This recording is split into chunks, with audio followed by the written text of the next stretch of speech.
Audio Jungle.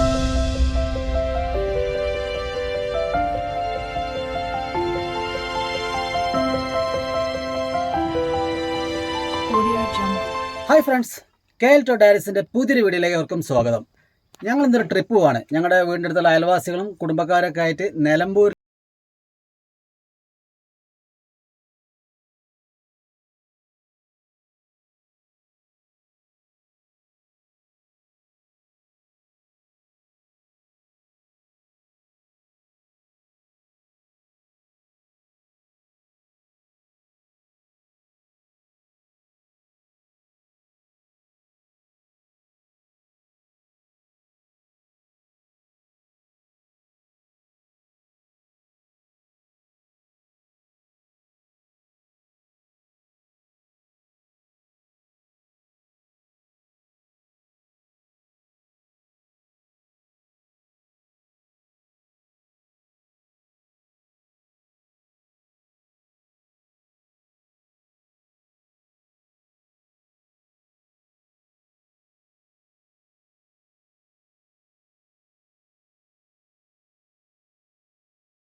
മ്യൂസിയത്തിൻ്റെ ഉള്ളിലാണ് എത്തിയിരിക്കുന്നത്. ടിക്കറ്റും കാര്യങ്ങളൊക്കെ എടുത്ത് അപ്പം മ്യൂസിയത്തിനുള്ള ധാരാളം കാര്യങ്ങളൊക്കെ കാണാനുണ്ട്. അപ്പോൾ ഒരു ഗോൾഡൻ കളറുള്ള പ്രതിമയും കാര്യങ്ങളൊക്കെ ഇപ്പം നമുക്ക് നോക്കിയാൽ കാണാവുന്നതാണ്.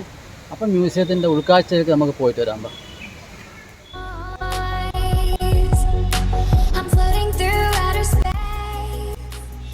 അപ്പോൾ നമ്മൾ ആ പ്രതിമയും കാര്യങ്ങളൊക്കെ കഴിഞ്ഞിട്ട് മ്യൂസിയത്തിൻ്റെ ഉൾവശത്തേക്ക് പോകുന്ന ഒരു കാഴ്ചയാണ് നമ്മൾ കാണുന്നത്. ഈ ഇതിൽ കൂടിയാണ് മ്യൂസിയത്തിലേക്ക് പോകുന്നത്. അപ്പോൾ കുറച്ചും കൂടി നടക്കാനുണ്ട്. അപ്പോൾ നമ്മൾ ആ ദൂരെ കാണുന്നതാണ് മ്യൂസിയത്തിൻ്റെ ഉൾവശം. കുറേ ജനങ്ങളുണ്ട്. ഞായറാഴ്ച ആയതുകൊണ്ട് കണ്ടമാനം ജനങ്ങളും കാര്യങ്ങളൊക്കെ ഉണ്ട്. എന്നാലും നമുക്കൊന്ന് പോയിട്ട് വരാം. സെക്യൂരിറ്റി ജീവനക്കാരും എല്ലാവരും ഉണ്ട് ഇവിടെ. ചെടികളും കാര്യങ്ങളൊക്കെ പരിപാലിച്ച് പോകുന്ന അതിൻ്റെ പരിപാടികൾ നടക്കുന്നത്. ചെറിയൊരു വെള്ളച്ചാട്ടം പോലെ സെറ്റ് ചെയ്ത് വെച്ചിട്ടുണ്ട്, കാണാവുന്നതാണ്. അപ്പോൾ നമ്മൾ നടന്ന് തേക്ക് മ്യൂസിയത്തിന് മുൻവശത്തെത്തി. നമ്മളെടുത്ത ടിക്കറ്റ് ഇവിടെ ഒരു സെക്യൂരിറ്റി ജീവനക്കാരുണ്ട്, അദ്ദേഹത്തിനെ കാണിച്ചതിന് ശേഷം മാത്രമേ നമുക്ക് അകത്തേക്ക് പ്രവേശിക്കാൻ പറ്റുള്ളൂ. അതേപോലെ ചെരുപ്പും അകത്തേക്ക് കൊണ്ടുപോകാൻ പറ്റില്ല, ചെരുപ്പും പുറത്ത് അഴിച്ചു വെക്കണം. അഴിച്ചു വെച്ച് കയറുമ്പോൾ തന്നെ വലിയൊരു ചിത്രം കാണാം. ആ ചിത്രത്തിൽ ഒരു തേക്കിൻ്റെ പടമാണുള്ളത്. അപ്പോൾ ഈ തേക്കിൻ്റെ പേരാണ് കന്നിമാര തേക്ക്. ഈ തേക്കിന് ധാരാളം പ്രത്യേകതകളുണ്ട്. 500 വയസ്സിലധികം പ്രായമുണ്ട് ഈ തേക്കിന്. ഭാരത സർക്കാരിൻ്റെ മഹാവൃക്ഷ പുരസ്കാരം ഈ തേക്കിന് ലഭിച്ചിട്ടുണ്ട്. 39 മീറ്ററാണ് ഈ തേക്കിൻ്റെ ഉയരം എന്ന് പറയുന്നത്. പാലക്കാട് ജില്ലയിലാണ് ഈ തേക്ക് സ്ഥിതി ചെയ്യുന്നത്. തേക്ക് കൊണ്ടുണ്ടാക്കിയ പല തരത്തിലുള്ള ശില്പ മാതൃകകൾ നമുക്കിവിടെ കാണാവുന്നതാണ്. തേക്കിൻ്റെ ചെറിയ കഷ്ണങ്ങൾ കൊണ്ടും അതേപോലെ തന്നെ തേക്കിൻ്റെ വലിയ തടികളിൽ തന്നെ കൊത്തുപണികളാൽ മനോഹരമായ ശില്പ മാതൃകകൾ നമുക്ക് കാണാം. വളരെ ഭംഗിയുള്ള ശില്പ മാതൃകകളാണ്. അതേപോലെ തന്നെ ചെറിയൊരു പായ്ക്കപ്പലിൻ്റെ രൂപവും ഇവിടെ ഉണ്ടാക്കി വെച്ചിരിക്കുന്നത് കാണാം. വളരെ മനോഹരമാണ് ഇതൊക്കെ ഉണ്ടാക്കി വെച്ചിരിക്കുന്നത് കാണാൻ. നമ്മളത് കഴിഞ്ഞ് മുന്നോട്ട് വരുന്ന സമയത്ത് നമുക്ക് വലിയൊരു തേക്കിൻ്റെ തടി നമുക്കിവിടെ കാണാവുന്നതാണ്. അതിലവിടെ തുടരുതെന്ന് എഴുതി വെച്ചിട്ടുണ്ട്. അതിൻ്റെ കാരണം നോക്കിയപ്പോഴാണ് മനസ്സിലായത്. കണ്ടാൽ ഒറിജിനൽ തേക്കാണെന്ന് നമ്മൾ വിചാരിക്കുകയുള്ളൂ, പക്ഷേ സിമൻറ്റ് കൊണ്ടോ പ്ലാസ്റ്റർ ഓഫ് പാരീസ് കൊണ്ടോ മാത്രമാണ് ഇത് നിർമ്മിച്ചിരിക്കുന്നത്. അപ്പോൾ ഇതൊക്കെ കണ്ട് നമ്മൾ കുറച്ചുകൂടെ മുന്നോട്ട് പോകുമ്പോഴാണ് നമുക്ക് ഒരു സംഭവം കാണാൻ പറ്റുന്നത്. സംഭവം എന്ന് വെച്ചിട്ടുണ്ടെങ്കിൽ 116 വർഷം പഴക്കമുള്ള ഒരു തേക്കിൻ്റെ തടിയാണ് ഇവിടെ, ഒറിജിനൽ തേക്കിൻ്റെ തടിയാണ് ഇവിടെ മുറിച്ച് വെച്ചിരിക്കുന്നത്. 116 വർഷം എന്ന് നമുക്കൊന്ന് പുറകോട്ട് ചിന്തിച്ച് നോക്കാവുന്നേ ഉള്ളൂ. അപ്പോൾ ഈ തേക്കിൻ്റെ മുറിക്കുന്ന സമയത്തുള്ള നീളം എന്ന് പറയുന്നത് 38 മീറ്റർ നീളവും 4 മീറ്റർ ചുറ്റളവും ഉണ്ടെന്നാണ് പറയുന്നത്. വളരെ മനോഹരമായ ഒരു തേക്കിൻ്റെ തടിയാണ്. നിലമ്പൂർ കാടുകളിൽ, നിലമ്പൂർ റേഞ്ചിൽ നിന്നൊക്കെ വെട്ടുന്ന തേക്കിൻ്റെ തടിക്ക് നല്ല കാതലും അതേപോലെ വളരെ മനോഹരമായ തേക്കിൻ തടികളും ആണെന്നാണ് പറയുന്നത്. അപ്പോൾ ഇതിൻ്റെ എല്ലാ ഡീറ്റെയിൽസും ഇവിടെ ചുമരിൽ എഴുതി വെച്ചിട്ടുണ്ട്. ഈ നിലമ്പൂർ റേഞ്ചിൽ നിന്ന് മുറിച്ച തേക്കിൻ്റെ തടി ആണെന്നും കൂടെ ഇവിടെ നമുക്ക് കാണാവുന്നതാണ്. അപ്പോൾ നമുക്കൊന്ന് ആലോചിച്ച് നോക്കി, ഇത്രയും വർഷമുള്ള പഴക്കമുള്ള തേക്കിൻ്റെ തടികളൊക്കെ നമുക്ക് ഇപ്പോഴും കാണാൻ പറ്റുന്നുള്ള വളരെ ഒരു അത്ഭുതം ഉള്ളൊരു കാര്യമല്ലേ. നമ്മളിപ്പോൾ കാണാൻ പോകുന്നത് തേക്ക് കഴകളാണ്. നമ്മൾ തോട്ടങ്ങളിലൊക്കെ തേക്ക് നടുന്നത് 2 മീറ്റർ അകലത്തിലാണ് തേക്ക് നടുന്നത്. അപ്പോൾ തേക്ക് നട്ടതിന് ശേഷം ഓരോ കാലഘട്ടങ്ങളുടെ വളർച്ച എങ്ങനെയാണെന്ന് കാണിക്കുന്ന അതേപോലെ തന്നെ ഒറിജിനൽ തേക്ക് ഇവിടെ കൊണ്ടുവന്ന് മുറിച്ച് സെറ്റ് ചെയ്തിരിക്കുകയാണ്. അപ്പോൾ ആ കാലഘട്ടങ്ങൾ ഓരോ തേക്കിനും ചെറുപ്പം മുതലുള്ള വലിപ്പത്തിനനുസരിച്ച് ഇങ്ങനെ പ്രായം കൂടി വരുമ്പം അതിന് എത്ര വലിപ്പത്തോളം വരുന്നുണ്ടെന്നുള്ളത് ആണ് ഇവിടെ സെറ്റ് ചെയ്ത് വെച്ചിരിക്കുന്നത്. അതിൻ്റെ ഫുൾ ഡീറ്റെയിൽ അവിടെ ചുമരിൽ തന്നെ കൊടുത്തിട്ടുണ്ട്. അപ്പോൾ നമുക്ക് അവിടെ പോയി ഫോട്ടോ എടുക്കാം. അതേപോലെ തന്നെ നമുക്ക് തൊട്ടും കണ്ടും മനസ്സിലാക്കുന്ന രീതിയിലാണ് ഇവിടെ എല്ലാ കാര്യങ്ങളും വളരെ മനോഹരമായി സെറ്റ് ചെയ്ത് വെച്ചിരിക്കുന്നത്. നമ്മളിപ്പോൾ കാണുന്നത് തേക്കിൻ്റെ വേരുപടലത്തിൻ്റെ ഒരു ഫോട്ടോ, ഒരു പിക്ചറാണ് നമ്മളിപ്പോൾ കാണുന്നത്. ഇതാണ് തേക്കിൻ്റെ വേരുപടലം. തേക്കിൻ്റെ ആവാസവ്യവസ്ഥയിൽ ഇലപൊഴിയുന്ന സമയത്ത് നമ്മൾ മണ്ണിൻ്റെ മുകളിലുള്ള വശം മാത്രം നമ്മൾ ഇപ്പോൾ കാണുന്നത്. ഇതാണ് മണ്ണിൻ്റെ മുകളിലുള്ള വശം.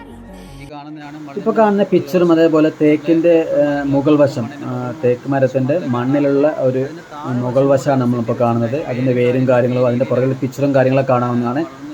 അപ്പോൾ ഈ മണ്ണിൻ്റെ അടിവശം എങ്ങനെയാണെന്നുള്ളത്, അതിൻ്റെ വേരും കാര്യങ്ങളൊക്കെ എങ്ങനെയാണെന്ന് പോകുന്ന ഒരു ഒറിജിനൽ മരത്തിൻ്റെ ആ ഒറിജിനൽ മരത്തിൻ്റെ വേരനാണ് ഇവിടെ കൊണ്ടുവച്ചിരിക്കുന്നത്. അതിൻ്റെ രൂപമാണ് മണ്ണിൻ്റെ അടിയിൽ തേക്കിൻ്റെ വേരുകൾ എങ്ങനെയാണ് നിൽക്കുന്നതെന്നുള്ള ഒരു രൂപരേഖയാണ് നമ്മളിപ്പോൾ കണ്ടുകൊണ്ടിരിക്കുന്നത്. ലോകത്ത് തന്നെ ഒരേ ഒരു തേക്കിൻ്റെ പ്ലാന്റേഷൻ നിലമ്പൂരാണ് സ്ഥിതി ചെയ്യുന്നത്. ഈ കനോലി എന്ന് പറയുന്ന ഒരു സായിപ്പാണ് ഈ പ്ലാന്റേഷനും കാര്യങ്ങളൊക്കെ നിർമ്മിച്ചത്. അപ്പോൾ അദ്ദേഹത്തിനെ സഹായിച്ചത് ചാത്തുമേനൻ എന്ന് പറയുന്ന ഒരാളാണ് ഇതൊക്കെ പ്ലാന്റേഷൻ കാര്യങ്ങളൊക്കെ ഉണ്ടാക്കാൻ സഹായിച്ചത്. അപ്പോൾ അതുകൊണ്ട് ആ സ്ഥലത്തിന് കനോലി സ്പോട്ട് എന്നാണ് ആ സായിപ്പിൻ്റെ പേര് കൊടുത്തിട്ടാണ് അറിയപ്പെടുന്നത്. ലോകത്ത് തേക്ക് കൃഷിയുള്ള സ്ഥലങ്ങളാണ് ഇപ്പോൾ സ്ഥലങ്ങളെക്കുറിച്ചുള്ള വിവരമാണ് ഇവിടെ കൊടുത്തിരിക്കുന്നത്. ലവോസ്, ഇന്ത്യ, മ്യാൻമാർ, തായ്ലൻഡ് എന്നീ സ്ഥലങ്ങളിലാണ് തേക്ക് കൃഷി ഉള്ളത്. തേക്ക് മ്യൂസിയത്തിൻ്റെ ഉള്ളിൽ നിന്നാണ് ചെറിയൊരു ഗ്ലാസ്സിലൂടെ നോക്കുമ്പോൾ പുറത്തൊരു അടിപൊളി എന്താ പറയുക ഒരു ഗാർഡൻ സെറ്റ് ചെയ്ത് വെച്ചിരിക്കുന്നതാണ്. ഒരു വെള്ളത്തിൽ നടക്കി 2 കവളകളിരുന്ന് ചെസ്സ് കളിക്കുന്ന ഒരു പ്രതിമ രീതിയിൽ സെറ്റ് വെച്ചിട്ടുണ്ട്. അപ്പോൾ ഈ ഉള്ളത്തെ കാഴ്ച കണ്ടതിന് ശേഷം നമുക്ക് ആ കാഴ്ചയിലേക്ക് പോകാം. അപ്പോൾ നമ്മളിപ്പോൾ കാണുന്നതാണ് പരമ്പരാഗത രീതിയിൽ തേക്ക് കൊണ്ടുണ്ടാക്കിയ പലതരം വെറൈറ്റി സാധനങ്ങളുടെ ഒരു കലവറയാണ് ഇപ്പോൾ കാണുന്നത്. അപ്പോൾ നമ്മൾ കാണുന്നത് റേഡിയോ ബോക്സ് എന്ന് പറയുന്നത് ഒന്നിക്കൽ രാജാക്കന്മാരുടെ കാലത്ത് ഉണ്ടാക്കിയതാവാം, അല്ലെങ്കിൽ അതിന് ശേഷം വന്നതായിരിക്കാം. പക്ഷെ നല്ല രീതിയിൽ തന്നെ വളരെ ഭംഗിയോടുകൂടി തന്നെ റേഡിയോ ബോക്സ് തേക്ക് കൊണ്ട് ഉണ്ടാക്കിയിട്ടുണ്ട്. അതേപോലെ റേഡിയോ ബോക്സ് തൊട്ടടുത്ത് എന്തോ ഒരു സ്റ്റാൻഡ് കാണാം. പിന്നെ അതേപോലെ തന്നെ ഒരു ടെലിഫോൺ സ്റ്റാൻഡ് കാണാം. ടെലിഫോൺ സ്റ്റാൻഡ് നമ്മൾ പല തരത്തിൽ നമ്മൾ ടെലിഫോൺ സ്റ്റാൻഡ് കണ്ടിട്ടുണ്ട്. ഇപ്പോൾ ടെലിഫോൺ സ്റ്റാൻഡ് എടുത്ത് തൊട്ടടുത്തൊരു ആർട്ട് സ്റ്റാൻഡ് ഉണ്ട്. വളരെ ഭംഗിയോടുകൂടി ചിത്രപ്പണികളോട് ഉണ്ടാക്കിയിരിക്കുന്ന സ്റ്റാൻഡാണിത്. പല തരത്തിലുള്ള വെറൈറ്റി സാധനങ്ങൾ ഉണ്ടാക്കിയിരിക്കുന്നുണ്ട്. അപ്പോൾ ഇതിൻ്റെയൊക്കെ പ്രത്യേകത എന്ന് വെച്ചിട്ടുണ്ടെങ്കിൽ എത്ര വർഷം കഴിഞ്ഞാലും നാശമായി പോവില്ല എന്നുള്ള ഒരു പ്രത്യേകതയാണ്. അതേപോലെ തന്നെ ചെസ് ബോർഡ് ഉണ്ടാക്കി വെച്ചിരിക്കുന്നതാണല്ലേ, തേക്കിന് തടികളുണ്ട്. വളരെ മനോഹരമായ രീതിയിൽ ചെസ് ബോർഡ് ഉണ്ടാക്കിയിട്ടുണ്ട്. അതേപോലെ തന്നെ പ്രായം ചെന്നവർക്ക് ഇരിക്കാൻ വേണ്ടി ഒരു ചാരുകസേര ഉണ്ടാക്കിയിരിക്കുന്നുണ്ട്. അങ്ങനെ പലതരം വെറൈറ്റി സാധനങ്ങൾ ഈ തേക്കിൻ്റെ തടികളും ഉണ്ടാക്കിയിരിക്കുന്നൊരു കലവറയാണ് നമ്മളിപ്പോൾ കാണുന്നത്. നമ്മളിപ്പോൾ കാണുന്നത് ഒരു അടിപൊളി ചരിത്ര സാക്ഷി എന്നൊക്കെ പറയുന്നതാണ്. അപ്പോൾ ഈ ചരിത്ര സാക്ഷി എന്ന് പറയുന്നത് ഇതൊരു തേക്കിൻ്റെ അടിവശമാണ്. അപ്പോൾ 1542 വർഷത്തിൽ ഉള്ള ഒരു തേക്കാണിത് കാണിക്കുന്നത്. 1542. അതിൻ്റെ റിങ് ഇങ്ങനെ പോകുന്ന കണ്ടില്ലേ, 50 വർഷം, പിന്നെ അത് കഴിഞ്ഞിട്ടുള്ള റിങ് 100 വർഷം, പിന്നെ 150 വർഷം, 200 വർഷം, 300 വർഷം, 400 വർഷം, ഇങ്ങനെ റിങ്ങുകൾ ഇങ്ങനെ പോകുന്ന കാണാം. അതിൻ്റെ ഫുൾ ഡീറ്റെയിൽ ഇതവിടെ കൊടുത്തിരിക്കുന്നതാകാം. 1542 അക്ബർ ചക്രവർത്തി ജനിച്ചത്. ആ സമയത്ത് മുതൽ ഈ തേക്കുണ്ട്. പിന്നെ 1600 ഈസ്റ്റ് ഇന്ത്യ കമ്പനി സ്ഥാപിച്ചു. 1627 ശിവജി ജനിച്ചു. അത് കഴിഞ്ഞിട്ടുണ്ടെങ്കിൽ 1919 ജാലിയൻ വാഗ് കൂട്ടക്കൊല നടന്നു. പിന്നെ 1921 മാപ്പിള ലഹള നടന്നു. പിന്നെ 1962 ഇന്ത്യ ചൈന യുദ്ധം. 1975 കേരള വന ഗവേഷണ ഇൻസ്റ്റിറ്റ്യൂട്ട് സ്ഥാപിതമായി. അതുവരെ ഈ തേക്ക് ഉണ്ടായിരുന്നു എന്നാണ് പറയുന്നത്. അതിൻ്റെ ഫുൾ ഈ തേക്ക് എന്ന് പറയുന്നത് അത്രയും ചരിത്ര സാക്ഷിയായുള്ളൊരു തേക്കാണ്. അപ്പോൾ ഇത്രയും വർഷത്തോളം ഈ തേക്ക് നിലനിൽക്കും എന്നാണ് നമുക്ക് മനസ്സിലാക്കാൻ കഴിയുന്നത്. ഇതിൻ്റെ മൊത്തം ഡീറ്റെയിലാണ് ഇവിടെ കൊടുത്തിരിക്കുന്നത്. കോട്ടയം വനം ഡിവിഷൻ്റെ കീഴിലാണ് നഗരംപാറ റേഞ്ചിൽ കടുവാക്കുഴി കഞ്ഞിക്കുഴി പഞ്ചായത്തിലാണ് ഈ തേക്ക് ഉണ്ടായതെന്ന് ഈ ഫുൾ ഡീറ്റെയിലിൽ പറയുന്നു. 1990 തലക്കോട് വനം വകുപ്പ് വെച്ചാണ് ഇത് എത്ര രൂപയ്ക്ക് വിറ്റതെന്ന് ഇതിൽ കൊടുക്കുന്നതാണ്. അപ്പോൾ ഇത്രയും ചരിത്രം ഉറങ്ങുന്ന തേക്കിൻ്റെ തടികളൊക്കെ നമുക്ക് കാണാൻ പറ്റിയ നമുക്കൊരു മഹാഭാഗ്യമായിട്ട് തന്നെയാണ് കരുതുന്നത്. അപ്പോൾ ഇതിൻ്റെ പുറകു വശത്തേക്ക് കൂടെ നമുക്ക് പോയി നോക്കിയാലോ. അതിൻ്റെ പുറകു വശമൊക്കെ ഇങ്ങനെയാണ്. അപ്പം വളരെയധികം വൃത്തിയിൽ തന്നെ അവർ സൂക്ഷിച്ചു പോരുന്നുണ്ട്. അപ്പോൾ ഇതൊക്കെ ഇങ്ങനെയൊക്കെയാണ് ഇതിൻ്റെ അടിവശം. വേരുകളുടെ അടിവശമാണിത്. ഈ മണ്ണിൻ്റെ വശത്തേക്കുള്ള അടിവശത്തുള്ള അതിൻ്റെ കാര്യങ്ങളൊക്കെയാണ് ഇവിടെ കാണിച്ചിരിക്കുന്നത്. എന്തായാലും വളരെ മനോഹരമായ രീതിയിൽ ഇവർ പരിപാലിച്ചു പോരുന്നതുകൊണ്ട് എല്ലാ കാര്യങ്ങളും നമുക്ക് പഠിക്കണം. എല്ലാവരും ഇവിടെ വന്ന് ഈ തേക്ക് മ്യൂസിയം കണ്ടറിയുക തന്നെ വേണം. തേക്കിൻ തോട്ടത്തിലെ ഷഡ്പദങ്ങളുടെ ഒരു രൂപങ്ങളാണ് നമ്മൾ കാണുന്നത്. ഇത് ഡ്യൂപ്ലിക്കേറ്റ് അല്ല, ഒറിജിനൽ സാധനങ്ങളാണ്. അതെങ്ങനെയാണ് ഇവർ സംരക്ഷിച്ചു പോരുന്നതെന്ന് മനസ്സിലായിട്ടില്ല. ചില്ലുകൂട്ടിൽ ഇട്ട് വെച്ചിരിക്കുകയാണ്. അപ്പോൾ ഇതൊക്കെ ബട്ടർഫ്ലൈസ് ആണ്. അത് കഴിഞ്ഞിട്ടുണ്ടെങ്കിൽ മോത്സ് എന്ന് പറയുന്ന ഒരു സംഭവമാണ്. അത് കഴിഞ്ഞ് തൊട്ടപ്പുറത്ത് മറ്റു വിവിധ ഇനം ഷഡ്പദങ്ങളും കാണാവുന്നതാണ്. ഇതൊക്കെ നല്ല രീതിയിൽ തന്നെ അവർ സെറ്റ് ചെയ്ത് വെച്ചിട്ടുണ്ട്. എല്ലാം ഒറിജിനൽ സംഭവങ്ങളാണ്. അപ്പം തേക്കിൻ്റെ ഉള്ളിൽ കണ്ടുവരുന്ന പലതരം ജീവികൾ, കണ്ടമാനം ജീവികളുണ്ട്. പലതരം ജീവികളും നമുക്ക് ചെറിയ കാണാം. തുമ്പി മുതൽ ചെള്ള്, വണ്ട്, അതേപോലെ തന്നെ പലതരം നമ്മൾ സാധാരണ തെങ്ങിൻ്റെ ഇടയിൽ കാണുന്ന നമ്മൾ തോട്ടങ്ങളിൽ കാണുന്ന പോലെ തന്നെയുള്ള പലതരം ജീവികളുടെ ഒരു പ്രദർശനമാണ് ഇവിടെ കാണിച്ചിരിക്കുന്നത്. അടിപൊളിയാണ് സംഭവം. അപ്പോൾ ഒരു പ്രധാനപ്പെട്ട കാര്യം കൂടെ പറയാനുള്ളത്, കാറുകളുടെ രാജാവായ റോൾസ് റോയ്സ് എല്ലാവർക്കും അറിയാൻ വിചാരിക്കുന്നു. ആ റോൾസ് റോയ്സിൻ്റെ ഇൻറ്റീരിയൽ നിർമ്മാണത്തിനായി ഉപയോഗിക്കുന്ന നിലമ്പൂരിലുള്ള തേക്കുകളാണ്. അപ്പോൾ അത്രക്കും ക്വാളിറ്റിയുള്ള തേക്കുകളാണ് നിലമ്പൂരിലുള്ളതെന്നാണ് നമുക്ക് മനസ്സിലാക്കാൻ പറ്റുന്നത്. അപ്പോൾ നമ്മൾ നിലമ്പൂരിലെ തേക്ക് ലോകത്തിൻ്റെ പല സ്ഥലങ്ങളിലും എത്തിപ്പെട്ടിട്ടുണ്ട്. നമ്മൾ നേരത്തെ കണ്ട 116 വർഷം പഴക്കമുള്ള തേക്കിൻ്റെ കുറച്ച് മുകൾ വശത്തു നിന്നുള്ള വ്യൂ ആണ് ഇപ്പോൾ നമ്മൾ കാണുന്നത്. കാണുമ്പം ചെറുതാണെങ്കിൽ താഴെ നിന്ന് കാണുമ്പോൾ കുറച്ച് ചെറുതായിരുന്നു, പക്ഷേ മേലെ നിന്നാണ് അതിൻ്റെ ഭീകര ഒരു അവസ്ഥ മനസ്സിലാക്കുന്നത്. അടിപൊളിയായിട്ട് വലിയ തേക്കാണ്.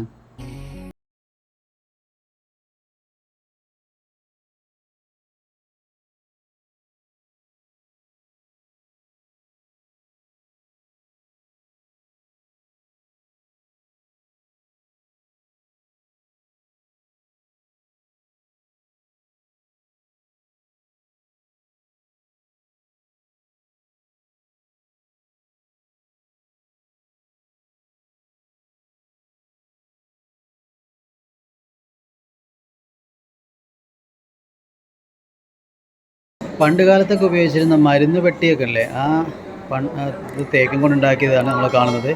അടിപൊളിയായി ഉണ്ടാക്കിയത്. പല്ലാങ്കുഴി എന്നുള്ള സംവിധാനങ്ങളൊക്കെ ഞാൻ കേട്ടിട്ടുണ്ടെന്നല്ലാണ്ട് ഇതിനെക്കുറിച്ചൊന്നും വലിയ പിടുത്തമില്ല. പിന്നെ ബാരൽ, പണ്ടത്തെ ബാരൽ, തേക്കും കൊണ്ടുള്ള ബാരലുണ്ട് ഇവിടെ.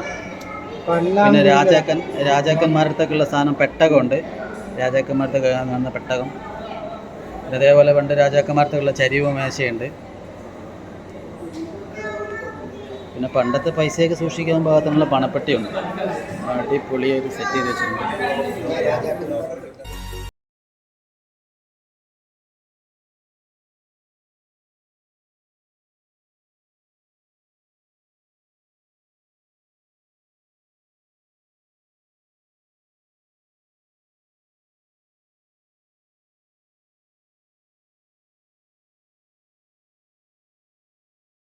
തേക്കിൻ്റെ തടി അങ്ങനെ തന്നെ വെട്ടി വളരെ മനോഹരമായി പോളിഷ് ചെയ്തിട്ടുള്ള ഇരിപ്പിടങ്ങളാണ് നമ്മളിപ്പോൾ കാണുന്നത്, പണ്ട് കാലത്തെ ഇരിപ്പിടങ്ങളിൽ.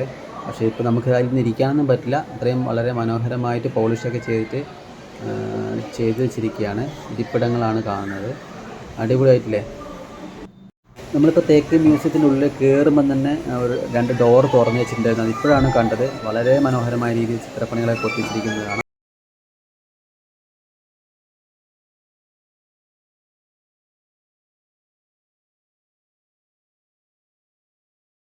അപ്പോൾ നമ്മൾ തേക്ക് മ്യൂസിയത്തിൻ്റെ ഉള്ളിലെ കുറേ കാഴ്ചകളും കാര്യങ്ങളൊക്കെ ഉണ്ടല്ലോ. അപ്പോൾ തേക്ക് മ്യൂസിയം നമ്മൾ മൊത്തം കണ്ടു. അപ്പോൾ അതേപോലെ തന്നെ തേക്ക് മ്യൂസിയത്തിൻ്റെ പുറത്തേക്ക് ഇറങ്ങിയിരിക്കുകയാണ്. അപ്പം പുറത്ത് കുറച്ച് പാർക്കും കാര്യങ്ങളും സെറ്റ് ചെയ്ത് വെച്ചിട്ടുണ്ട്. ഇതിൽ വെള്ളച്ചാട്ടവും തവളയും കാര്യങ്ങളൊക്കെ സെറ്റ് വെച്ചിട്ടുണ്ട്. നമുക്ക് അതിലെ കുറേ കാര്യങ്ങളൊക്കെ കണ്ടിട്ട് വരാം.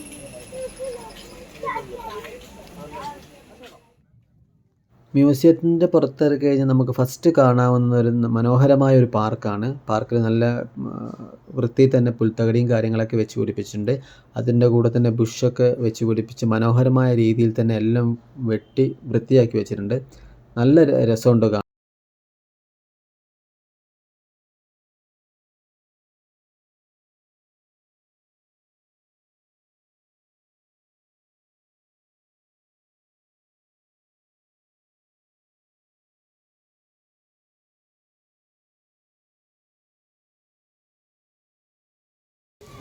മ്യൂസിയത്തിൻ്റെ പുറത്തിറങ്ങി കഴിഞ്ഞാൽ നമുക്ക് വളരെ മനോഹരമായ 2 തവളകളെ കാണാവുന്നതാണ്. തവളകൾ ഇരുന്ന് ചെസ്സ് കളിക്കുന്ന ഒരു രൂപമാണ് നമുക്ക് ദൂരത്ത് നിന്ന് കാണാൻ പറ്റുന്നത്. നല്ല പുൽത്തകടിയൊക്കെ വെച്ച് മനോഹരമായിട്ട് ഈ ഗാർഡൻ സെറ്റ് ചെയ്തിട്ടുണ്ട്. അതേപോലെ തന്നെ നല്ല വൃത്തിയിൽ തന്നെ ബുഷും കാര്യങ്ങളൊക്കെ വെട്ടിയിട്ടുണ്ട്. അപ്പോൾ ചെറിയൊരു കുളമൊക്കെ ഉണ്ടല്ലേ, കുളത്തിന് നടുക്കിരുന്ന് 2 തവളകളിരുന്ന് ചെസ്സ് കളിക്കുന്ന വളരെ മനോഹരമായ ഒരു പ്രതിമ എന്നൊക്കെ വേണമെങ്കിൽ പറയാം. ആ രീതിയിലുള്ള കാര്യങ്ങളൊക്കെ ഈ മ്യൂസിയത്തിൻ്റെ പുറത്ത് സെറ്റ് ചെയ്ത് വെച്ചിട്ടുണ്ട്.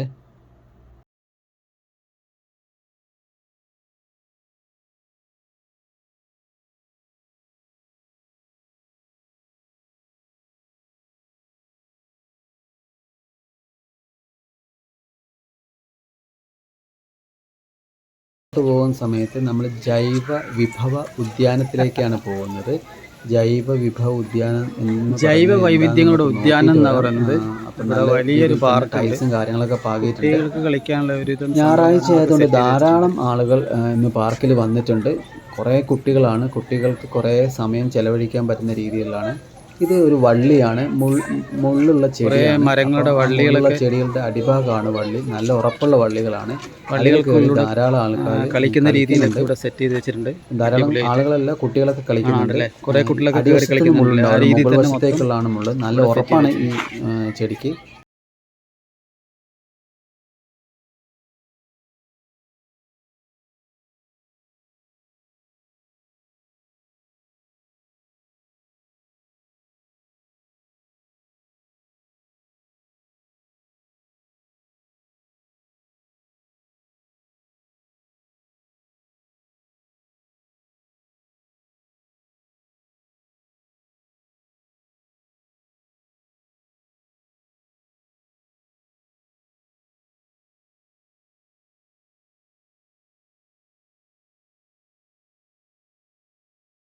ഈ പാർക്കിൽ കുറേ പുതിയ തരം ചെടികളും കാര്യങ്ങളൊക്കെ പിടിപ്പിച്ചിട്ടുണ്ട്. അതൊക്കെ വളർന്ന് വലുതാവുന്നതേ ഉള്ളൂ. അപ്പോൾ വന്നു കഴിഞ്ഞിട്ടുണ്ടെങ്കിൽ കുറേ സമയം നമുക്കിവിടെ ചിലവഴിക്കാം. വളരെ സാവധാനം സമയം എടുത്തിട്ട് വേണം ഈ പാർക്ക് മൊത്തം കണ്ടു തീർക്കാൻ. ആ രീതിയിലാണ് ഇവർ സെറ്റ് ചെയ്ത് വെച്ചിരിക്കുന്നത്.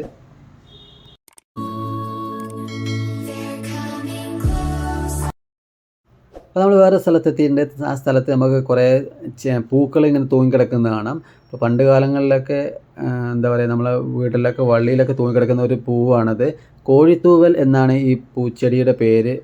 അപ്പോൾ നിങ്ങളൊക്കെ കണ്ടിട്ടുണ്ടാവുമെന്ന് വിചാരിക്കുന്നു. നമ്മുടെ നാട്ടിലൊക്കെ വേലികളിലും അവിടെയൊക്കെ വള്ളികളിലൊക്കെ പടർന്നിരിക്കുന്ന ഒരു തരത്തിലുള്ള കോഴിയുടെ ആകൃതിയുള്ള, പൂവൻ കോഴിയുടെ ആകൃതിയിലുള്ള ഒരു തരം. ഇവിടെ ഒരു കൃത്രിമമായ ഒരു വാട്ടർഫോൾ സെറ്റ് ചെയ്ത് വെച്ചിട്ടുണ്ട്.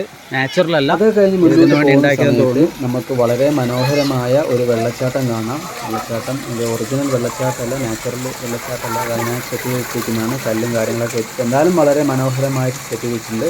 കാടൊക്കെ പിടിച്ചിട്ടുണ്ട്. ആ കാടിൻ്റെ ഉള്ളിൽ വളരെ സൂക്ഷിച്ച് നോക്കാൻ ചെറിയ കാണാം. ആ രീതിയിലൊക്കെയാണ് സെറ്റ് ചെയ്തിരിക്കുന്നത്. എന്തായാലും വളരെ മനോഹരമായിട്ടുണ്ട് ഈ വെള്ളച്ചാട്ടം സെറ്റ് ചെയ്ത്.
വളരെ മനോഹരമായി വെട്ടിയ മയിലിൻ്റെ ആകൃതിയിലുള്ള ഒരു രൂപം കാണാവുന്നുണ്ട്. വളരെ മനോഹരമാണത് കാണാൻ വേണ്ടിയിട്ട്. നമുക്കത് കണ്ടറിഞ്ഞാലേ മനസ്സിലാവുള്ളൂ. അപ്പോൾ അതൊക്കെ കഴിഞ്ഞ് മുന്നോട്ട് പോവുകയാണെങ്കിൽ വലിയൊരു കിണർ പോലത്തെ ഒരു സംഭവം കാണാം. കിണർ എന്ന് പറയാൻ പറ്റില്ല, ഒരു പണ്ടത്തെ തളിക രൂപത്തിലുള്ള, അതിൽ മൊത്തം സ്പ്രെയർ കൊടുത്തിട്ട് വെള്ളം ചാടുന്ന ഒരു സംവിധാനമാണ് കാണുന്നത്. നമുക്ക് അങ്ങോട്ട് കയറി ചെല്ലാൻ പറ്റില്ല. അതുകൊണ്ട് അതിനുള്ളിൽ എന്താണെന്നുള്ളത് കാണാൻ പറ്റുന്നില്ല. പണ്ടൊക്കെ കയറായിരുന്നു. വളരെ മനോഹരമാണത് കാണാൻ വേണ്ടിയിട്ട്.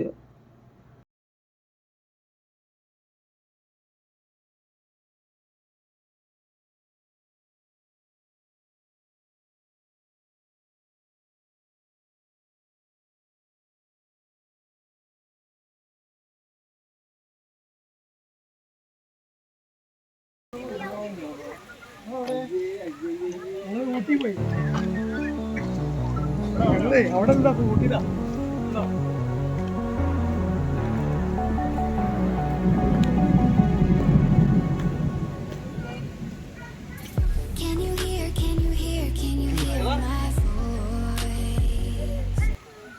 നമ്മളിപ്പോൾ പോകുന്നത് മുളം കാടിൻ്റെ അങ്ങോട്ടേക്കാണ് പോകുന്നത്. പക്ഷെ നമുക്കിവിടെ കുറച്ച് പന പോലത്തെ സംഭവം കാണാം. നമ്മളെ എണ്ണക്കുരുക്കൾ വളരുന്ന ഇവിടെ ഈന്തപ്പന പോലത്തെ പനകളുണ്ട്. മരമാണ്. ഈന്തപ്പന തോന്നുന്നു ധാരാളം പല സ്ഥലങ്ങളിലും നട്ട് വരുന്നുണ്ട്. അപ്പോൾ അതിൻ്റെ ഒരു മരമാണ് ഇവിടെ കാണുന്നത്. അത് കഴിഞ്ഞ് നമുക്ക് എന്താ പറയുക, ഒരു മുളയുടെ കാടിലേക്കാണ് നമ്മൾ നട്ട് പിടിപ്പിച്ച ഒരു മുളം കാട്ടിലേക്കാണ് പോകുന്നത്. അതിൻ്റെ ഉള്ളിൽ ചെറിയ പലതരം സസ്യങ്ങളും കാര്യങ്ങളും, ഒരു ചെറിയ വേറെ തന്നെ ഗാർഡനുണ്ട്. അവിടെ തന്നെ പലതരം ഗാർഡനുണ്ട്. അപ്പോൾ നമുക്ക് അങ്ങോട്ട് പോകാൻ പറ്റുന്നില്ല. അപ്പോൾ അത് കഴിഞ്ഞ് മുന്നോട്ട് പോകുന്ന സമയത്ത് നമുക്ക് കാണാവുന്നതാണ് കുറച്ച് തൂണിൽ ഒരു ചെറിയ എന്താ പറയുക മേൽക്കൂരയൊക്കെ സെറ്റ് ചെയ്ത് ടവർ പോലത്തെ സംഭവം സെറ്റ് വെച്ചിരിക്കുന്നത് കാണാം. നല്ല രീതിയിൽ ചെറിയ രീതിയിലൊക്കെ മഴ ചാറാൻ തുടങ്ങിയിട്ടുണ്ട്. നമുക്ക് മഴ പെയ്യുമെന്നറിയില്ല. പക്ഷെ ഇത് മഴ പെയ്യുന്നുണ്ട്. മോശമല്ലേ. അപ്പോൾ നമുക്ക് പെട്ടെന്ന് തന്നെ വളരെ സ്പീഡിൽ തന്നെ ജസ്റ്റ് നോക്കാം എന്താണ് അതിൻ്റെ സംഭവം എന്നുള്ള, മേലുള്ള സംഭവം എന്നുള്ളത് കയറി നോക്കാം. വളരെ പെട്ടെന്ന് തന്നെ കയറി നോക്കാം. അപ്പം നല്ല റൗണ്ടോട് കൂടിയ സ്റ്റെപ്പാണ് അങ്ങോട്ടേക്ക് വെച്ചിരിക്കുന്നത് അതിലേക്ക് കയറാൻ വേണ്ടിയിട്ട്. അപ്പോൾ ഇതിൻ്റെ മുകളിൽ എത്തിക്കഴിഞ്ഞിട്ടുണ്ടെങ്കിൽ അത്യാവശ്യം നല്ല വ്യൂ ഉണ്ടാകുമെന്ന് വിചാരിക്കുന്നു.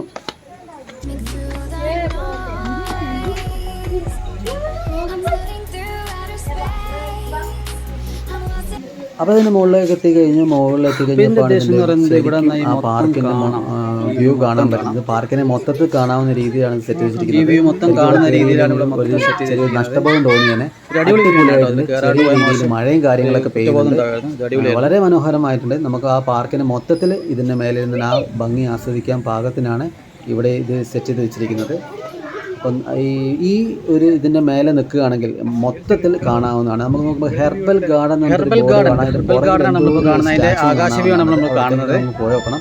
അപ്പോൾ ഹെർബൽ ഗാർഡൻ വലിയൊരു ബോർഡ് കാണുന്നുണ്ട്. എന്താണ് ഉദ്ദേശിച്ചതെന്ന് അറിയില്ല, ഒന്ന് പോയി നോക്കാം. ആകാശ വ്യൂ അല്ല, ഇപ്പോൾ നമ്മളിപ്പോൾ കാണാൻ പോകുന്നത് ഹെർബൽ ഗാർഡൻ ആണ്. ഇതിൻ്റെ മേലെ കയറിന്നിട്ടാണ് ഇതിപ്പോൾ ഷൂട്ട് ചെയ്യുന്നത്. ഹെർബൽ ഗാർഡൻ അടിപൊളിയായിട്ടുണ്ട്. അപ്പോൾ നമ്മൾ നേരെ താഴെ ഇറങ്ങി കഴിഞ്ഞ് ഹെർബൽ ഗാർഡൻ എന്ന് പറയുന്ന വലിയൊരു ബോർഡ് കാണാം. ഫൗണ്ടഡ് ബൈ NMPB ന്യൂഡൽഹി എന്നൊക്കെ എഴുതി വെച്ചിരിക്കുന്നത് കാണാം. ഹെർബൽ ഗാർഡൻ കഴിഞ്ഞ് തൊട്ട് മുന്നിലായിട്ട് നമുക്ക് ചെറിയൊരു കുളം കാണാം. കുളത്തിൽ താമരയുടെ ഇല പോലെ തന്നെ നമ്മൾ ഇതിന് മുന്നേ പല വീഡിയോയിലും കണ്ടതുപോലത്തെ ഉള്ള ഒരു താമര യൂട്യൂബിലൊക്കെ കണ്ടത് ആ ഒരു താമരയുടെ ഇലയാണ്. അപ്പോൾ പല ഇതിൻ്റെ പേര് കറക്റ്റ് എനിക്കറിയില്ല. അപ്പം ഞാൻ സൂക്ഷിച്ച് നോക്കുമ്പോൾ ആ ഇലയിൽ ആരോ ഒരു ബിരുദം കൊണ്ട് ഒരു ചെറിയൊരു പ്ലാസ്റ്റിക്കിൻ്റെ മൂടിയിട്ടുണ്ട്. വളരെ മോശം.